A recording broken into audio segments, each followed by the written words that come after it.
High everyone, how are you? I am fine. তো আজকে আবার নতুন একটি ক্লাস শুরু করতে যাচ্ছি, আর যেটা অবশ্যই সব পরীক্ষার জন্য, বিশেষ করে যারা জিএসসি দিবে বা এসএসসি দিবে, এইচএসসি, ইভেন যারা ব্যাংকের জব বা বিভিন্ন চাকরির পরীক্ষা দেয় বা বিসিএস পরীক্ষা দেয়, তাদের এই টপিক্সটা খুব প্যারা দেয় বা খুব জ্বালায়। আর সত্যি কথা বলতে কি, এটা অনেকে জ্বালায় বললে ভুল হবে, মানে আমরা অলরেডি নিয়মগুলো ভালোভাবে পড়ি না বা কেয়ার করি না, আর না পড়ে শুধু চিন্তা করি যে হয় না কেন, আমি তো জানি। মানে তাই আজকের ক্লাস হবে রাইট ফর্ম অর ভার্বের এ টু জেড চেষ্টা করব। যদি ভিডিওটা বড় হয়ে যায় তাহলে পার্ট বাই পার্ট করার চেষ্টা করব। তো রাইট ফর্ম ভার্ব চেষ্টা করব সব কয়টা রুলস, সব কয়টা টপিকস একসাথে আপনাদের সামনে তুলে ধরার। তো শুরু হয়ে যাক আজকের ক্লাস। তাহলে right form of verb, right হতে হচ্ছে সঠিক, ফর্ম হতে হচ্ছে রূপ, অফ ভার্ব ভার্বের। তাহলে ভার্বের সঠিক রূপ, তাহলে ভার্বের সঠিক রূপ সরাসরি তাহলে রুলস 1 থেকে শুরু করি। তাহলে always, often, usually, hardly, seldom, generally, normally, sometimes, daily, occasionally, every day, every week, every month, every year, regularly, এগুলো যদি থাকে চোখ বন্ধ করে আমরা, যদি অবশ্যই নির্দিষ্ট সময় উল্লেখ না থাকে, এগুলো থাকে, তাহলে আমরা প্রেজেন্ট ইনডিফিনিট টেন্স ধরে নেবে এটাকে, বা প্রেজেন্ট ইনডিফিনিট টেন্স হবে। তারপরে সাবজেক্ট যদি থার্ড পারসন সিঙ্গুলার নাম্বার হয়, তো সব সময় শুধু থার্ড পারসন সিঙ্গুলার নাম্বার আমাদের অনেক সময় খেয়াল থাকে না যে থার্ড পারসন সিঙ্গুলার নাম্বার কোনগুলো। তো আমি বলবো যে third person singular number she, he, কারো নাম, কোনো কিছুর নাম বা ইট যদি থাকে, তাহলে এটা হবে প্রেজেন্ট ইনডিফিনিট টেন্স। অবশ্যই ইনডিফিনিট টেন্স যদি হয়, তাহলে এইগুলো যদি থাকে, তাহলে ভার্বের সাথে হি, সি, ইট, কারোর নাম বা কোনো কিছুর নাম যদি প্রেজেন্ট ইনডিফিনিট টেন্সে থাকে, তাহলে ভার্বের সাথে এস বা ইএস যোগ হবে। আর কোথায় কোথায় ইএস যোগ হবে? ভার্বের শেষে যদি C H, S H, double S, X O Z থাকে, তাহলে ইএস আমরা যুক্ত করব। তারপরে আরেকটা টপিক চলে আসে, চিরন্তন সত্য, অভ্যাসগত কাজ, বৈজ্ঞানিক সত্য, এগুলো যদি বোঝায়, তাহলেও এটা হবে প্রেজেন্ট ইনডিফিনিট টেন্স। তাহলে সরাসরি এক্সাম্পলে যাই। মাই আন্ট অফেন কাম, এই যে অফেন, অফেন যদি থাকে, তাহলে আমি বললাম কি, অফেন যদি থাকে তাহলে হবে কি প্রেজেন্ট ইনডিফিনিট টেন্স। তাহলে প্রেজেন্ট ইনডিফিনিট টেন্সের গঠন সাবজেক্ট প্লাস আমরা বলি ভার্বের বেস ফ্রম অবজেক্ট। তাহলে হয়ে যাবে কি, মাই আন্ট অফেন, এই যে আন্ট, আন্টির নাম, সেহেতু কাম নয় হবে কি কেমস। তাহলে প্রায় আমার আন্টি আমাদের বাড়িতে আসতো। আবার হি ব্রাশ, দেখেন রেগুলারলি তাকাতে, রেগুলারলি হলো নিয়মিত, তাহলে রেগুলারলি তাকাতে এটা প্রেজেন্ট ইনডিফিনিট টেন্স। তাহলে প্রেজেন্ট ইনডিফিনিট টেন্সের গঠন structure subject plus verb plus object. তাহলে কি হবে, এই যে ভার্বের শেষে এস এস আছে, তাহলে ভার্বের শেষে যদি এস এস থাকে, এটা প্রেজেন্ট ইনডিফিনিট টেন্স হয়, তাহলে ভার্বের সাথে এস বাই এস যোগ হবে। তাহলে B R U S H E S, এই যে এস এস থাকলে ইএস যোগ হয়। Brushes his teeth regularly. আবার বললাম চিরন্তন সত্য যদি বোঝায়, যেমন the earth move around the sun, তাহলে কি সূর্য পৃথিবীর চার দিকে ঘুরে না পৃথিবী সূর্যের চার দিকে ঘুরে? অবশ্যই পৃথিবী সূর্যের চার দিকে ঘুরে, তাই এটা হবে কি চিরন্তন সত্য, আপনাকে মানতেই হবে। অবশ্যই আমি মানি, আশা করি আপনিও মানবেন। তাহলে আর এটা সত্যি মানতেই হবে। তাহলে কি হয়ে গেল, the earth moves around the সান। এই যে যেহেতু এখানে ইএস বা এই যে সিএইচ এগুলো নাই, এই জন্য ভার্বের শেষে শুধু এস লাগালাম। আবার 4 নাম্বার রুলস, এটা একটু দেখাই। When water freeze it turns into ice, তাহলে যখন পানিকে কি করা হয়, ঠান্ডা করা হয়, তখন এটা কি হয়ে যায়, আইস হয়ে যায়। তাহলে এটা হলো কি বৈজ্ঞানিক সত্য, বা আপনি বড় পানি ফ্রিজে রাখলে বুঝবেন যে এটা সত্য কিনা। তো হোয়েন ওয়াটার ফ্রিজ, তাহলে এটা কি হবে, যেহেতু জেড ই আছে, সরি ই আছে, তাহলে F R double E Z E S, freezes it turns into ice.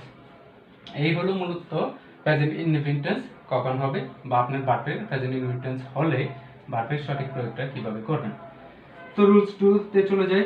Rule 2 তে যেটা হলো রুলস পাস্ট ইনডিফিনিট, তার কি once ago, yesterday, long, long ago, last day, last night, last week, last month, last year।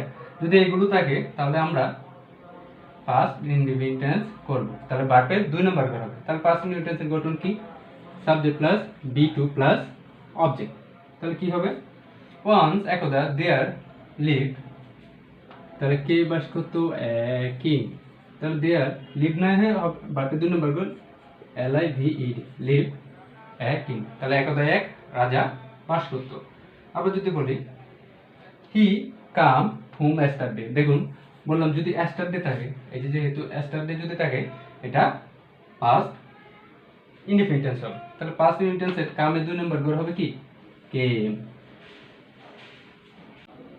আচ্ছা rule 3 নম্বর rule, তাহলে যেখানে at this time বা at this moment, this year বা this season, তারপরে still, day by day, gradually, now, repeatedly, এইগুলো যদি থাকে এটা হবে প্রেজেন্ট কন্টিনিউয়াস টেন্স।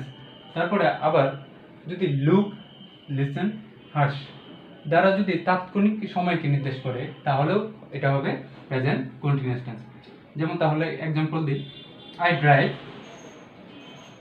দেখেন নাও, এই যে নাও টাকাতে মানে এখন আমি গাড়ি চালাচ্ছি, অলরেডি সে কোন কাজ চলমান যখন বোঝায় তখন হয় এটা প্রেজেন্ট কন্টিনিউয়াস টেন্স। তো প্রেজেন্ট কন্টিনিউয়াস টেন্স হলে কি হবে? Subject plus am, is, are plus ভার্বের সাথে আইএনজি যোগ প্লাস বাকিটা বললাম অবজেক্ট। তাহলে কি হবে? আই ড্রাইভ, ড্রাইভার হয়ে যাবে আই এর সাথে অক্সিলারি ভার্ব যাবে কি?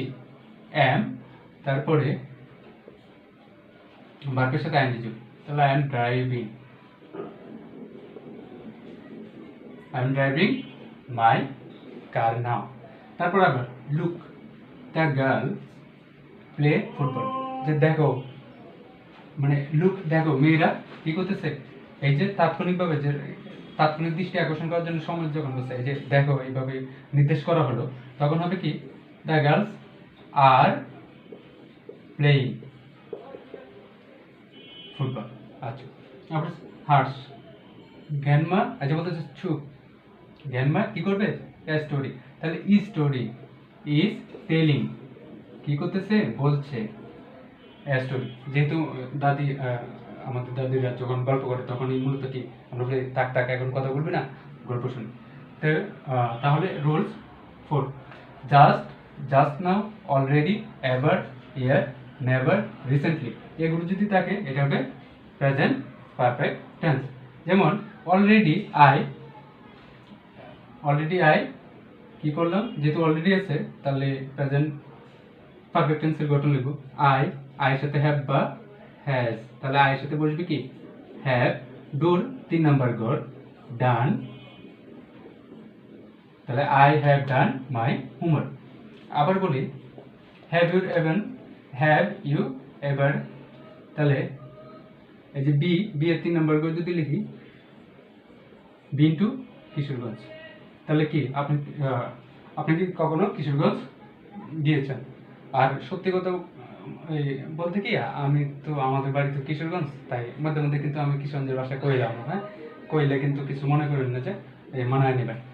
তো আবার যদি বলি হি গো আউটসাইড জাস্ট নাও, তাহলে এই মাত্র সে বাইরে গেল, তাহলে হি হ্যাজ গন, বাকি 3 নাম্বার গড়, he has gone out just now, সেই মাত্র বাইরে গেল। রুলস 5, যেখানে সিন্স বা ফর এর পরে যদি সময় থাকে তাহলে এটা হবে প্রেজেন্ট পারফেক্ট কন্টিনিউয়াস টেন্স। যেমন হি স্লিপ, এখানে আছে ফর 5 আওয়ার্স, তাহলে সে 5 ঘন্টা যাবত ঘুমাইতে এসে। আমার এক পরিচিত লোক আছে যে এমন ভাবে ঘুমায়, তো ঘুমাচ্ছে অবশ্যই এটা দিনের বেলায়, রাতে তো আপনি 8 ঘন্টা বা 6 ঘন্টা ঘুমাবি, তাহলে এটা হবে কি? For 5 hours. তাহলে ফর 5 আওয়ার্স যখন হবে তাহলে হবে কি? এটা হবে প্রেজেন্ট পারফেক্ট টেন্স। তো প্রেজেন্ট পারফেক্ট টেন্সে গঠন হি হ্যাভ বা হ্যাজ, তাহলে হি এর পরে হ্যাজ হবে হি হ্যাজ, ভার্বের সাথে হবে বিন, ভার্বের সাথে আইএনজি যোগ, হি হ্যাজ বিন স্লিপিং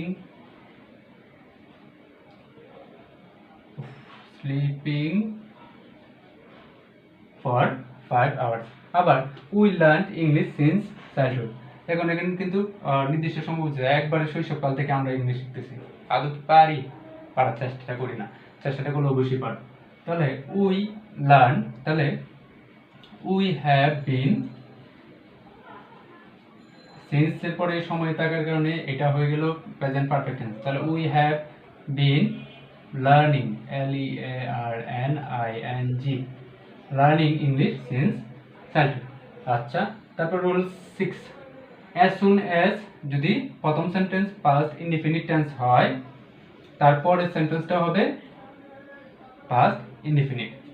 তাহলে কি বললাম, অ্যাজ সুন অ্যাজ এর পরে যদি প্রথম সেন্টেন্স পাস্ট ইনডিফিনিট টেন্স হয়, পরের সেন্টেন্সটা হবে পাস্ট ইনডিফিনিট। যেমন as soon as he saw me, সে আমাকে দেখতে না দেখতেই, হি বিগিন না হয়ে তাহলে ভার্বের 2 নম্বর ঘর বিগান।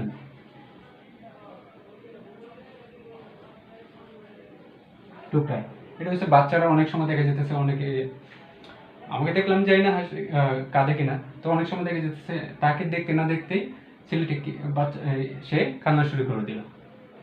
বা আদরের কেউ যদি তাকে অনেকদিন পর দেখা হওয়ার পরে দেখা যেতেছে দেখে চোখে জল চলে আসে।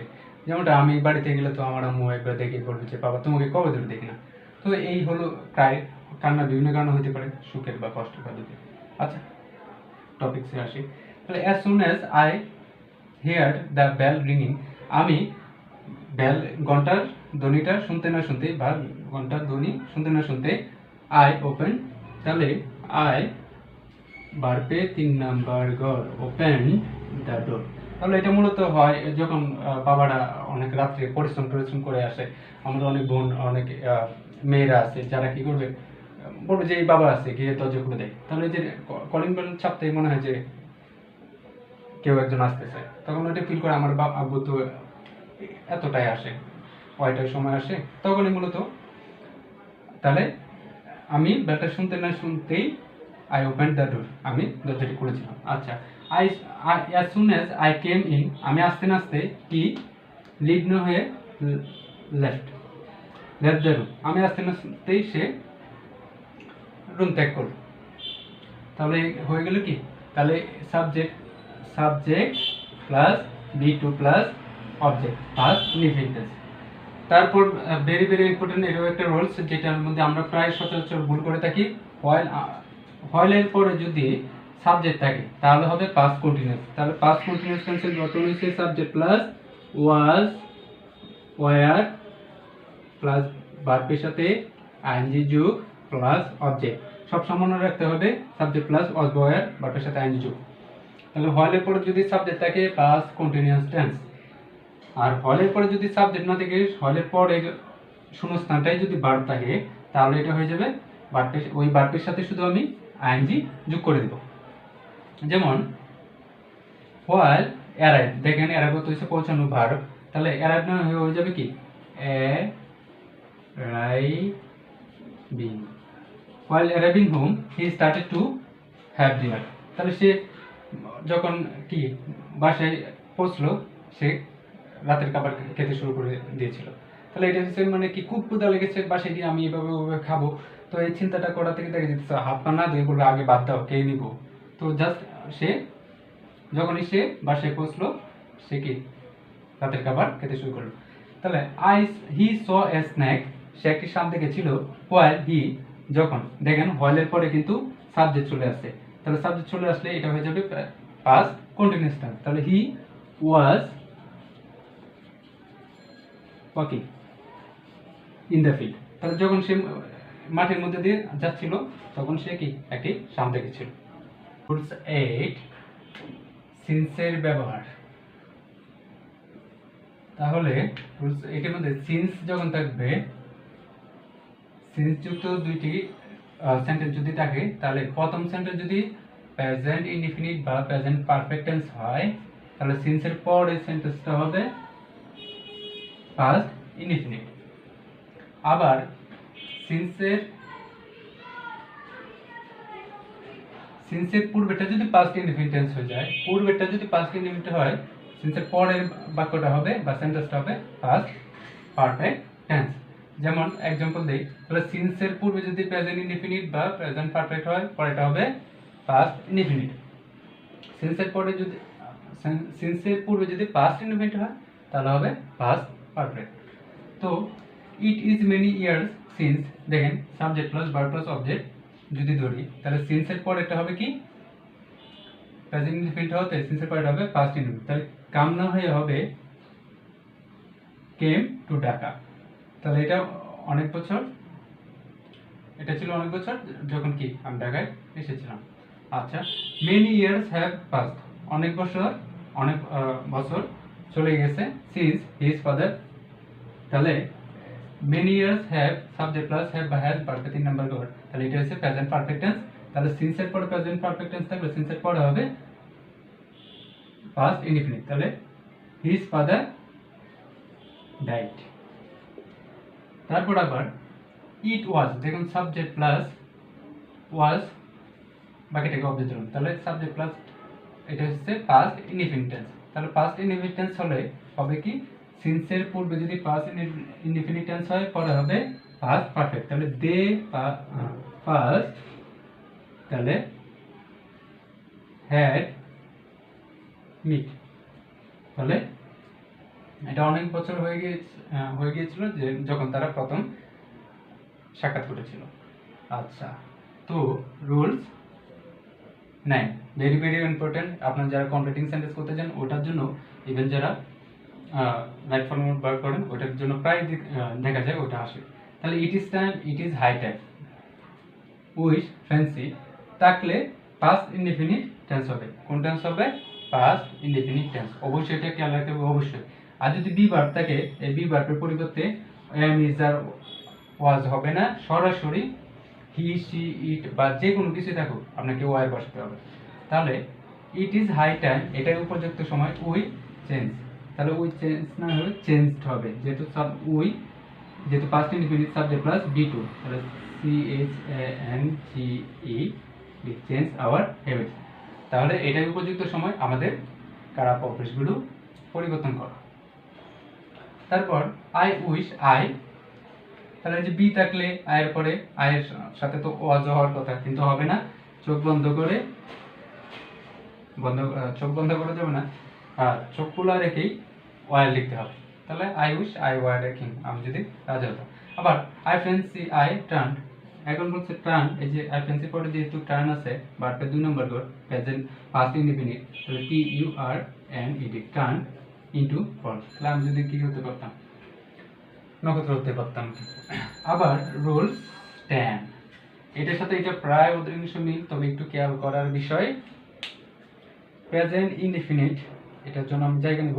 প্রেজেন্ট ইনডিফিনিট টেন্স যদি হয়, এটার পরে যদি আপনার অ্যাজ দো বা অ্যাজ ইফ যেন এটা থাকে, তাহলে present indefinite plus as if বা অ্যাজ দো যদি থাকে, এরপরটা হবে পাস্ট ইনডিফিনিট। এন্ড এই পাস্ট ইনডিফিনিট যদি অ্যাজ ইফ এবং অ্যাজ দো এর পূর্বে থাকে, তাহলে পরের বাক্যটা হবে পাস্ট পারফেক্ট টেন্স। আর নয়তো সেই বরাবরের মতোই যদি বি ভার্ব থাকে তাহলে হয়ে যাবে ওয়ার। আচ্ছা, তাহলে হি স্পিক্স অ্যাজ ইফ, তাহলে হি সাবজেক্ট যদি ধরি ভার্বের সাথে এস বা ইএস আছে যেহেতু এটা প্রেজেন্ট টেন্স, তাহলে অ্যাজ ইফ এর পরে হবে কি পাস্ট ইনডিফিনিট। তাহলে হি সাবজেক্ট প্লাস ভার্বের 2 নম্বর ঘর, নো না হবে কি নিউ। আচ্ছা, তো এখানে একটু রুলস নয়টা একটু ইয়া করে নিই, তাহলে উদাহরণ দিলে আপনার সহজ হবে। আচ্ছা, তারপরে আবার যদি লিখি হি স্পোক অ্যাজ দো হি, এনে দিলাম বি মেট, তাহলে হি স্পোক অ্যাজ ইফ, এই যে সাবজেক্ট প্লাস B2 সেই মন ভাবে কথা বললো, sorry he spoke as if, he এখানে আবার নো দেই, তাহলে হি স্পোক অ্যাজ ইফ, তাহলে he spoke as if subject plus V two, তাহলে এটা পাস্ট ইনডিফিনিট। তাহলে আমি বললাম কি অ্যাজ ইফ বা অ্যাজ দোর পূর্বে যদি পাস্ট ইনডিফিনিট হয় পরটা হবে পাস্ট পারফেক্ট টেন্স। তাহলে কি হি, তাহলে হি স্পোক অ্যাজ দো হি লিখি এভরিথিং।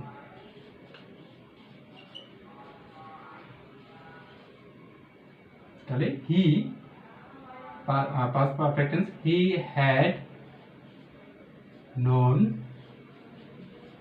everything। তাহলে সে এমনভাবে কথা বলতে যে সে সবকিছুই জানতো বা জানে। আমি যদি আবার বলি he behaves as if, সে এমনভাবে আচরণ করলো, he এনে দিয়ে দিলাম কি বি, এনে দিলাম ম্যাট। তাহলে he behaves as if he met, তাহলে সে এমন আচরণ করলো সে কি ইজ না হবে কি ওয়ার, যে সে কি সে পাগল। আচ্ছা, তো আশা করি এখানে যে তিনটা রুলস ছিল বা তিনটা রুলস নিয়ে আলোচনা করলাম সেগুলো আপনি সো ভেরি ভেরি ইম্পর্টেন্ট, সেহেতু এটা অবশ্যই কেয়ারফুলি পড়বেন।